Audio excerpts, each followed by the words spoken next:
Hi, welcome here to the beautiful mountains of Ecuador. I have been working on memorizing Romans chapter 8, and there's a verse here that has been jumping out at me every time I go over it again and again, and it's in verse 17. And this verse says, "Now if we are children, then we are heirs, heirs of God and co-heirs with Christ."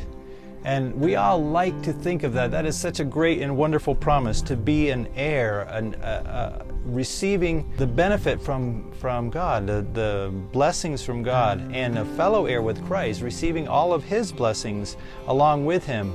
But the phrase that follows that is something that always jumps out at me. It says, heirs of God and co-heirs with Christ, if indeed we share in His sufferings, in order that we may also share in His glory. So the part that talks about sharing in His sufferings, it always kind of jumps out at me and smacks me. That's something we don't want to hear. We don't like to think about sufferings, and we have to join in that suffering and allow that to happen to us in order that we would also share in His glory. And so as we think about the glory and we think about the inheritance that we have with Christ, that should give us the encouragement to go ahead and make that commitment to suffer with Him in that and put to death the deeds of the body, the deeds of the flesh.